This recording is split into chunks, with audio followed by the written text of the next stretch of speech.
ناظرین، میں ہوں آپ کی ہوسٹ عشاء رحمان اور آپ مجھے دیکھ رہے ہیں FM4 کے ٹی وی کے پروگرام ناز بداریہ میں، جو پاکستان کا سب سے معتبر حالات حاضرہ کا پروگرام ہے۔ اس پروگرام میں ہمیشہ کی طرح میرے سوالات کے جوابات دینے کے لیے، ان پر اپنا پہلو تجزیہ کرنے کے لیے میرے ساتھ اسٹوڈیو میں موجود ہے ہمارے ملک کے ممتاز دانشور، سینئر کالم نگار، تجزیہ کار ادریس ناز صاحب۔ السلام علیکم سر۔ وعلیکم السلام۔ سر، جب سے یہ اتحادی حکومت معرض وجود میں آئی ہے، یہ بنی ہے پاکستان میں، تب سے لے کے اب تک تقریباً 8 ماہ ہونے کو ہیں، تو تب سے اب تک غیر مقبول اور عوام دشمن فیصلے انہوں نے کیے ہیں۔ پٹرول مہنگا کیا، مہنگائی ہوئی، جس طرح کے بھی معاملات کیے۔ تو آپ کو کیا لگتا ہے کہ نیکسٹ جو ہمارے الیکشنز ہوں گے 2023 میں، اس میں اتحادی تمام مل کے عمران خان صاحب کا مقابلہ کر پائیں گے؟ عشاء 6 ماہ ہونے کو ہیں اس حکومت کو، جب سے یہ معرض وجود میں ہے۔ پہلی بات تو یہ ہم بڑے تسلسل کے ساتھ کہہ رہے ہیں کہ یہ حکومت کیسے معرض وجود میں آئی۔ اب اس بات کو تو ہم نے آج کرنا نہیں، آپ کا سوال جہاں پہ ہے وہیں سے بات شروع کرنی ہے کہ 6 مہینے میں اس حکومت نے اب تک جتنے بھی فیصلے کیے، اتفاق سے وہ سارے کے سارے غیر مقبول ہیں اور عوام دشمن فیصلے ہیں۔ اس میں مہنگائی کی جو شرح ہے، اچھا یہ رونا جو ہے، ہم اس پہ بھی پہلے بات کر چکے ہیں۔ یہ جو کہتے ہیں نا یہ سارا کیا درا پچھلی حکومتوں کا ہے، یہ ہم پچھلے 75 سال سے سن رہے ہیں۔ جو بھی حکومت آتی ہے وہ آ کے مہنگائی کرتی ہے، غیر مقبول فیصلے کرتی ہے، عوام دشمن فیصلے کرتی ہے، اور ان کا کہنا کیا ہوتا ہے کہ یہ سب کیا درا پچھلی حکومتوں کا ہے۔ جب یہ آئے تھے تو اس وقت بھی میں نے کہا تھا کہ اب ان کو یہ کہنے کی ضرورت نہیں۔ اب دیکھیے نا، عمران خان تگودو کر رہے ہیں نا، جیسے باولا نہیں ہو جاتا بندہ، اتنے کریزی ہیں کہ مجھے صبح اقتدار مل جائے۔ عمران خان صاحب کو نہیں پتا کہ اس وقت خزانہ خالی ہے، IMF ہمیں منہ نہیں لگا رہا، وہ قرضہ دینے کو تیار نہیں ہے، دوست ممالک نے منہ پھیر لیا، وہ پیسے دینے کے لیے تیار نہیں۔ عمران خان صاحب کو ان ساری باتوں کا پتہ ہے کہ نہیں؟ اچھا آپ کو اور مجھے پتہ ہے تو عمران خان کو نہیں پتا، جس نے 3.5 پونے 4 سال حکومت کی، اسے پتہ ہے نا۔ عمران خان صاحب اتاولے ہو گئے ہیں کہ مجھے کل کی بجائے آج اقتدار مل جائے، مجھے آج حکومت مل جائے۔ کتنے اتاولے ہیں وہ؟ اگر انہیں پتہ ہے کہ خزانے میں پیسے نہیں ہیں تو بھائی کیوں ایسے کرتے؟ اسی طرح شہباز شریف صاحب کو بھی پتا تھا، اتحادیوں کو پتا تھا کہ اس وقت صورتحال کیا ہے، اتاولے ہو گئے تھے۔ یہ ٹرنیور پورا نہیں ہونے دیا انہوں نے عمران خان کا۔ اچھا باقی 1.5 سال تھا، انہیں پورا کرنے دیتے عمران خان صاحب کو، ان کے پاس کوئی جواز نہ ہوتا کہ مجھے تو کام ہی نہیں کرنے دیا گیا۔ اب خان صاحب جو کہتے ہیں نا کہ میں نے تو دودھ کی نہریں نکال لی تھی، مجھے جلدی ہٹا دیا گیا جس کی وجہ سے اس کے ثمرات عوام تک نہیں پہنچے۔ تو بھائی آپ لوگوں نے یہ حماقت کی ہے اتحادیوں نے، تو اب عمران خان سچے ہیں؟ اگر وہ کہہ رہے ہیں کہ میں نے تو دودھ کی نہریں نکال لی تھی، تو اب لوگ یہ سوچ سکتے ہیں اس بارے میں کہ عمران خان صاحب سچ کہہ رہے ہیں۔ اب عمران خان صاحب دوبارہ آ رہے ہیں، اگر وہ کہتے ہیں کہ مجھے اقتدار دیں، جلدی کرائیں، الیکشن صبح کروائیں، تو عمران خان صاحب کو 100% پتہ ہے کہ خزانہ خالی ہے، IMF پیسے نہیں دے رہا، دوست ممالک منہ نہیں لگا رہے، اور ہمارے پاس صرف 3 مہینے کے لیے آپ اس ملک کو چلا سکتے ہیں، اس سے زیادہ آپ نہیں چلا سکتے۔ اس کے بعد پھر آپ کو، اور یاد رکھیے گا کہ اب سے 3 مہینے بعد آپ نے بہت سارے قرضے واپس کرنے ہیں، بہت سارے ممالک کے پیسے آپ نے واپس دینے ہیں۔ وہ فیز پاکستان کے لیے ایک اور مشکلات لائے گا۔ اچھا تب آپ نے پیسے کہاں سے لانے ہیں؟ ایک تو یہ ہے کہ آپ مزید قرض اٹھائیں گے اور قرض لیں گے کڑی شرائط پہ، وہ قسطیں اور قرض واپس کرنے کے لیے جو آپ کو پیسے ملے ہیں۔ ایک تو یہ آپ کریں گے، دوسرا آپ یہ کریں گے کہ مہنگائی کریں گے، لوگوں کے پیٹ پھاڑ کے، ان کے پیٹ چیر کے اس میں سے پیسے باہر نکالیں گے اور وہاں سے آپ ادائیگیاں کریں گے۔ یہ دونوں چیزیں کرنی ہے نا، وہ مزید مشکل فیصلے ہوں گے۔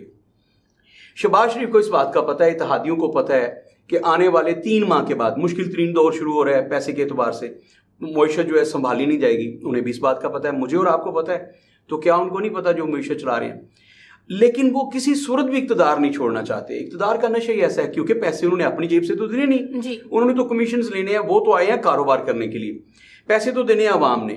اچھا جو آپ مشکل فیصلے کہہ رہی ہیں، عوام دشمن فیصلے کہہ رہی ہیں، 3 مہینے کے بعد مزید کرنے ہیں، وہاں بجلی مزید مہنگی ہوگی، گیس مزید مہنگی ہوگی۔ آپ کو پتہ نا گیس مہنگی کر دی گئی ہے، گیس مزید مہنگی ہوگی، اشیاء خرد و نوش مزید مہنگی ہوگی، ٹیکسز نئے آئیں گے، اور پبلک پہ اتنا بوجھ ڈال دیا جائے گا کہ ان الامان الفیظ۔ وہ جو اسد عمر نے کہا تھا کہ ابھی تو عوام کی چیخیں آسمان تک جائیں گی، ابھی آسمان تک تو جا رہی ہیں لیکن ابھی پہلے آسمان تک جا رہی ہیں، ابھی 7ویں آسمان تک جائیں گی۔ یہ کہنا وہ بھول گئے تھے کہ عوام کی چیخیں جو ہیں وہ 7ویں آسمان تک، شہباز شریف کے دور اقتدار میں جتنا بھی باقی ہے۔ ویسے تو میرے خیال میں یہ جنوری فروری مارچ تک ہیں، 2023 کے جنوری فروری مارچ تک۔ کہہ تو رہے ہیں نا کہ ہم اگست تک 2023، اللہ نہ کرے کہ یہ اگست تک رہیں۔ اگر یہ اگست تک رہتے ہیں تو ملک کا دیوالیہ نکلے نہ نکلے، عوام کا دیوالیہ نکل جائے گا۔ تو خیر میرے خیال میں یہ فروری اور مارچ تک ہیں۔ اس کے بعد انہوں نے خود ہاتھ جوڑ کے نگران سیٹ اپ بنا دینا ہے، کیونکہ بہت سارے مشکل فیصلے کرنے ہیں، وہ صحیح معنوں میں جو مشکل فیصلے ہیں۔ عشاء اس وقت جو اس دفعہ بل آ رہا ہے ہمیں جو سپٹمبر کا بل ادا کرنا ہے, سپٹمبر کی آج 19 تاریخ ہے, اور جو بل ہوتے ہیں میں نے بتایا تھا کہ ان تواریخ کو آنا شروع ہو جاتے ہیں, اور 21-22 سے آپ کا شروع ہو جاتا ہے, اور 10 تاریخ تک 10 اکتوبر تک آپ نے بل دینے ہوتے ہیں, یعنی کہ ہر مہینے کی 20 سے لے کر 10 تاریخ تک مختلف علاقوں کو جو انہوں نے ڈویژن بنائی ہوئی ہے. تو جو بل آنے شروع ہوئے ہیں اس کے بعد ابھی سے آپ دیکھیے سوشل میڈیا پر کیا چیخو پکار ہے. خرم دستگیر خان صاحب نے جمعہ والے دن گیپکو آفس میں پریس کانفرنس کی ہے, اور مجھے یہ تھا کہ وہ اپنے شہر میں جہاں سے جس حلقے سے وہ جیتے ہیں وہاں پہ پریس کانفرنس کر رہے ہیں, گیپکو میں کر رہے ہیں, یہ ان کا حلقہ انتخاب ہے, ان کا ہوم ڈسٹرکٹ ہے, تو وہاں سے وہ پریس کانفرنس کر رہے ہیں تو کوئی ریلیف دینے جائیں گے. لیکن وہاں پھر انہوں نے صرف عوام کو ڈرایا ہے, انہیں بتایا ہے کہ ہم نے جو آپ کو ریلیف دیا وہ بڑا عارضی ہے, آنے والا وقت ذرا مشکل ہے. تو جو انہوں نے بات کی اس کے بعد مجھے یاد ہے کہ خرم دستگیر میرے بڑے قریبی دوست ہیں, ہم لوگ 2008 کے جو الیکشن تھے اس میں ہم اکٹھے تھے, ہر روز کے جو جلسے ہوتے تھے اس میں ہم کمپین پہ اکٹھے نکلا کرتے تھے. اس زمانے میں دہشت گردی بھی بہت زیادہ تھی. اچھا, خرم دستگیر صاحب جب جلسہ شروع کیا کرتے تھے تو سب سے پہلے کہا کرتے تھے نہ گیس نہ چینی نہ آٹا, ہر پاسے فاقہ ڈاکہ تے تماکا. یہ خرم دستگیر خان اس ایک طرح سے انہوں نے شعر بنایا ہوا تھا یا ان کا سلوگن بن گیا تھا, اس سے شعر شروع کیا کرتے تھے. آج ان کا دور ہے, اس میں سے صرف یہ ہوا ہے دھماکے کم ہوئے ہیں, لیکن اب جو دھماکے ہو رہے ہیں نا وہ غربت کے دھماکے ہیں, وہ خودکشی کے دھماکے کم نہیں ہوئے. اس وقت خودکش بمبار جو تھا وہ اپنے سینے پہ جیکٹ باندھ کے آتا تھا اور 100 بندوں میں آ کے وہ بلاسٹ کر دیتا تھا, اور وہ خودکش دھماکہ ہوتا تھا, اس میں اس کی جان بھی چلی جاتی تھی.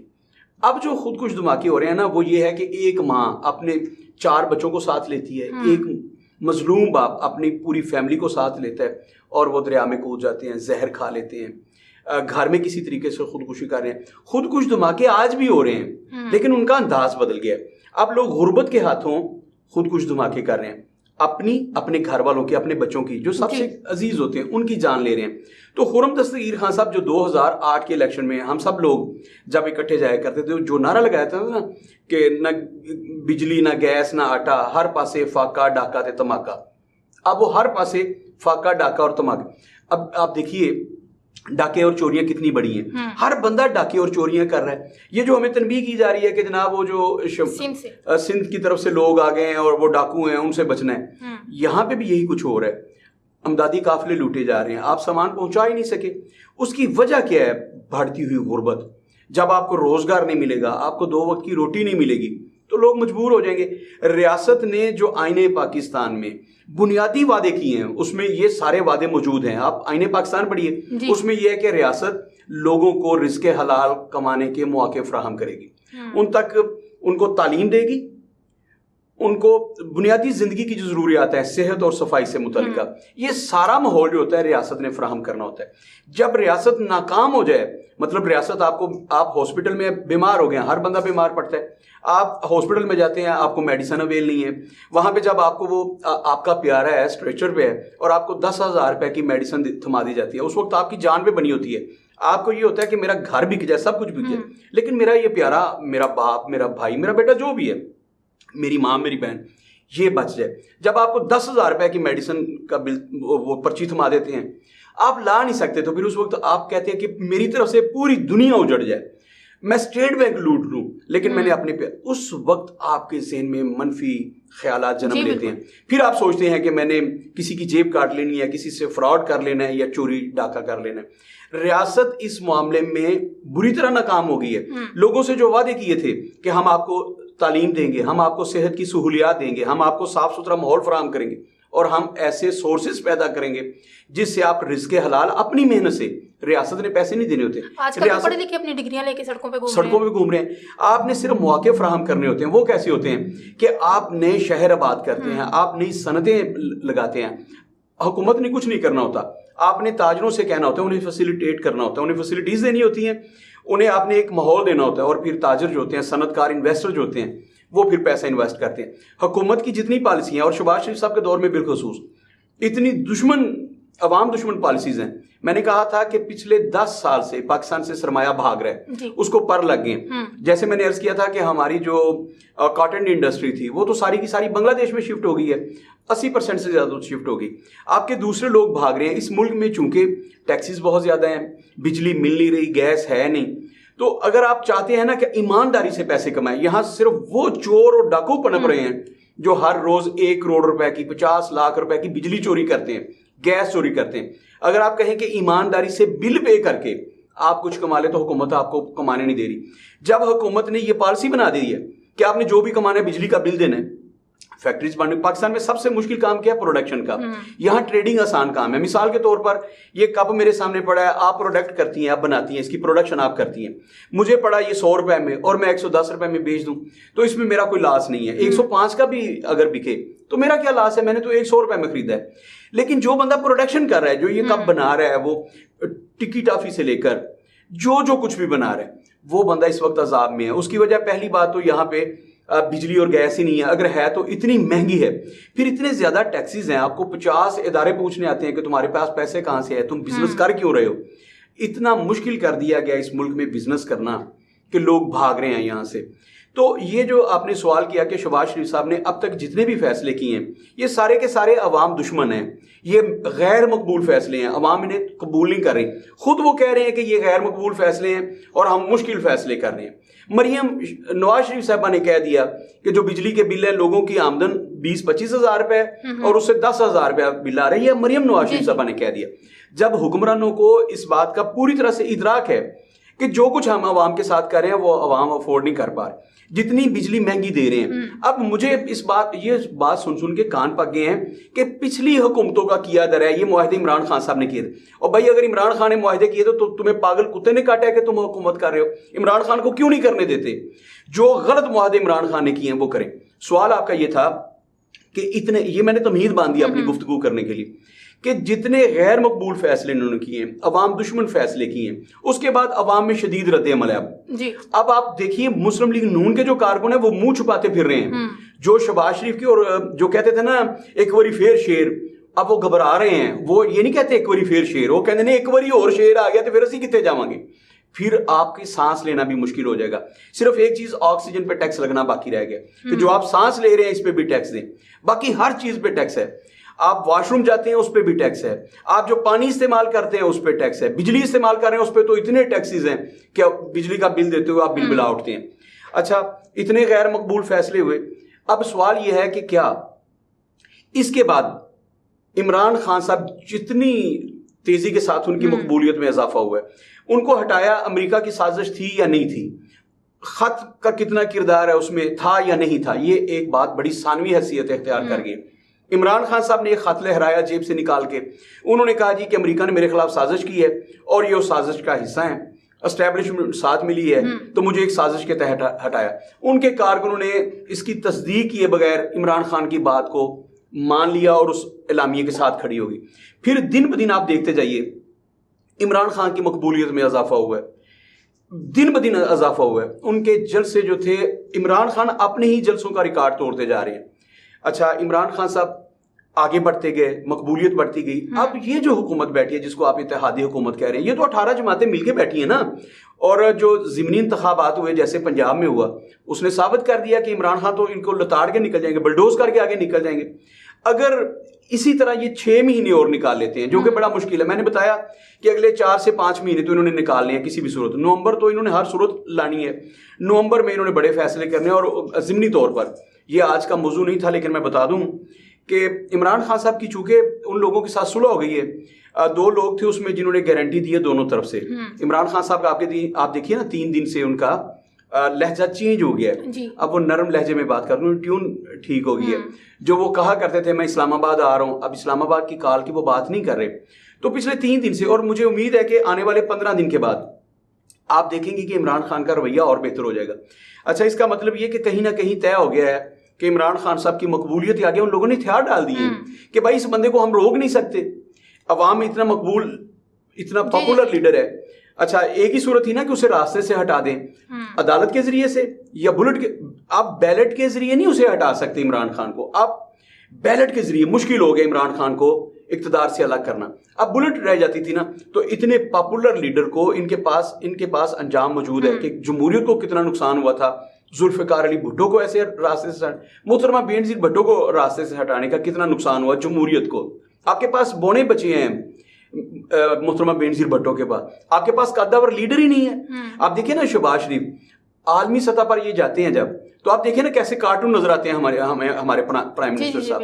تو یہ لوگ ہیں جو پاکستان کی نمائندگی کریں گے, بتائیں گے کہ پاکستان جو دنیا کی 7ویں بڑی قوت ہے, ایٹمی قوت, 7واں بڑا زرعی ملک ہے, وہ 5واں ہے. اتنا بڑا زرعی ملک, اتنی بڑی ایٹمی قوت, اور اس کا وزیر اعظم جو ہے وہ تمام لیڈرشپ میں کھڑا بونا آپ کو نظر آتا ہے. محترمہ بے نظیر بھٹو جب جاتی تھی تو پتہ چلتا, اچھا عمران خان میں 101 کیڑے نکالے جا سکتے ہیں. میں ان کا حمایتی نہیں ہوں, میں نے کبھی بھی عمران خان کو سپورٹ نہیں کیا, نہ میں ان کا حمایتی ہوں. لیکن آپ دیکھیے جب وہ بندہ جاتا تھا اقوام متحدہ کے کسی جنرل اسمبلی کے اجلاس میں یا کہیں بھی عالمی سربراہوں کے اجلاس میں, تو عمران خان کا فٹ ورک دیکھیں. جو لوگ سٹیج سے یا فلم انڈسٹری سے منسلک ہیں انہیں پتہ ہے فٹ ورک کیا ہوتا ہے. عمران خان کی چال ڈھال آپ دیکھیے, اس کے نشست و برخاست پہ غور کیجیے, پتہ چلتا تھا کہ کسی ملک کا سربراہ ہے اور اس میں خود اعتمادی ہے. یہ بیچارے جاتے ہیں مسکین بیکاری, ان کو پتہ نہیں ہوتا کہ کسی سے ملنا کیسے, ہاتھ کیسے ملانا ہے. خیر ہم واپس آتے ہیں. عمران خان کی مقبولیت میں اضافہ ہوا اور اس بات کو اسٹیبلشمنٹ نے بھانپ لیا. اس میں 2 لوگ پڑے, ہم اس پہ پروگرام کر چکے ہیں. وہ 2 لوگ پڑے, انہوں نے عمران خان صاحب کو بھی سنبھالا, انہوں نے سمجھایا. انہوں نے کہا کہ عمران خان صاحب آپ کر کیا رہے ہیں, آپ 280 کی رفتار پہ کھائی کی طرف جا رہے ہیں اور آپ کو سمجھ نہیں آ رہی, آپ اس کھائی کی طرف آپ نے اتنی سپیڈ سے جا رہے ہیں اور آپ کی گاڑی کے بریک بھی نہیں ہے, آپ نان بریک جا رہے ہیں, نان سٹاپ جا رہے ہیں. عمران خان صاحب کو اس بات کی تھوڑی سی سمجھ آئی ہے, کوئی 5 سے 10%. عدلیہ کو میسج دیا گیا ہے کہ عمران خان کو ٹیکنیکل طریقے سے ناک آؤٹ نہیں کرنا. آپ نے دیکھ لیا عدلیہ کا مزاج بھی بدل گیا, دہشت گردی کی دفعات ختم ہو گئی ہیں. آنے والے دنوں میں آپ دیکھیں گے اگلے 15 دن میں تھوڑی سی دھول بیٹھ جائے گی. ان دنوں آپ کو پتا ہے نا ٹرانسجینڈر ایک ایشو اٹھایا گیا ہے. اب اگلے 10 سے 15 دن جو ہوگے نا ٹی وی ٹاک شو, مجھے بھی کل کہا گیا کہ آپ نے ٹرانسجینڈر پہ بات کرنی ہے, لیکن آپ کا کویسچن اس سے زیادہ امپورٹنٹ تھا تو ہم لوگ اس پہ بات کریں. یہ ٹرانسجینڈر کا ایک ایشو اٹھایا گیا, ایسے ہی ایشوز میں اس بات کو دبایا جائے گا اور اس کے بعد پھر عمران خان صاحب کی سیاست جو ہے اس کا انداز بدل جائے گا. عمران خان صاحب نے جو یہ اندیا دے دیا کہ آپ جنرل باجوہ صاحب کی جو مدت ہے اسے توسیع دے دی جائے, اس میں آپ میعاد بڑھا دیں. اور عمران خان صاحب نے بڑا سوچا سمجھا اور بہت نپا تلا فیصلہ کیا ہے. اس کے بعد مطلب اتحادی جو تھے وہ بیچارے سوچ میں پڑ گیا اب ہم نے کرنا کیا ہے. بھائی جو لوگ آمنے سامنے کھڑے تھے, ایک فریق نے یہ کہہ دیا ہے کہ جو میرا سب سے بڑا مخالف ہے اس وقت, جس کی طرف انگلی اٹھاتے تھے عمران خان, انہوں نے کہا کہ ان کو ایکسٹینشن دے دیں. اس کی وجہ کیا کہ کہیں نہ کہیں بات ہوگی. اچھا اب اگر جنرل باجوہ صاحب کو ایکسٹینشن مل جاتی ہے تو اس کا مطلب یہ ہے کہ یہ فیصلہ آنے والی حکومت کرے گی. اور عمران خان صاحب کو لگ رہا ہے, بلکہ پوری دنیا کو لگ رہا ہے کہ آنے والی جو حکومت ہے, اگر ٹیکنیکلی آپ عمران خان کو ناک آؤٹ نہیں کر دیتے, اگر فیصلہ بیلٹ سے ہوتا ہے, تو عمران خان صاحب تو 2/3 اکثریت سے جیت جائیں گے نا. تو عمران خان صاحب نے کہا ہے کہ چیف آف آرمی اسٹاف جو بھی آئے اگلے 3 سال کے لیے وہ اگلی حکومت کے فیصلے سے آئے, اگلی حکومت یہ فیصلہ لے. اس وقت یہ ہے کہ آپ چیف آف آرمی اسٹاف انہی کو توسیع دیں ان کی مدت ملازمت میں, اور یہ کریں. ان کا کہنے کا مقصد یہ ہے کہ یہ جو جنوری فروری مارچ آپ نے کرنا ہے وہ آپ کریں, اور تب تک آپ کے پاس جنرل باجوہ ہی رہیں, اور اس کے بعد جو بھی حکومت بنے, یعنی کہ عمران خان صاحب سمجھ رہے کہ میری حکومت بنے گی تو پھر یہ فیصلے میں کروں. یہ ایک بصیرت بڑا فیصلہ ہے, ایک پولیٹیکلی پتہ لگ رہا ہے کہ ایک بڑے لیڈر کا بڑا فیصلہ ہے. تو اس وقت صورتحال یہ ہے کہ جتنے فیصلے, میں واپس آتا ہوں, جتنے فیصلے اب تک شہباز شریف صاحب نے کیے ہیں وہ سارے غیر مقبول فیصلے ہیں. جتنے فیصلے ان کے وہ عوام دشمنی پر مبنی فیصلے ہیں. اور اگر شہباز شریف نے ہوش کے ناخن نہ لیے, اگر یہ انگلی کے بل پر چلتے رہے, اگر ایسے ڈرامے بازی کرتے رہے, شہباز شریف کو جان لینا چاہیے کہ اب جو نئی جنریشن آئی ہے 18 سال سے لے کر 35 سال والی, وہ اس انگلی کے اشارے پر چلنے والی نہیں ہے. وہ ڈرامے بازی, اچھا وہ سارے ٹک ٹاک کریں, وہ تو خود بہت بڑے ڈرامے باز ہیں. جو ایک آپ کے پاکستان کی جو 30 سے 35% آبادی ہے وہ خود ٹک ٹاکرز ہیں, وہ بڑے فنکار ہیں. اب شہباز شریف ان کے ساتھ فنکاریاں کرنا چاہتے ہیں. ایک طرف وہ مشکل فیصلے کہہ کے ہم پہ سارے اپنی عیاشیوں کے اللہ تعالیٰ کے بوجھ ہم پہ ڈالنا چاہتے ہیں, اور دوسرا وہ پھر کہنا چاہتے ہیں کہ ووٹ ایک باری پھر شیر دے نعرے لاؤ. لوگ پاگل نے کہ ایک تے تو اپنی جیباں کٹ کے میں اپنے بچوں کے نوالے شہباز شریف کو دے دوں اور بعد میں نعرہ لگاؤں ایک باری پھر شیر, میں پاگل ہوں.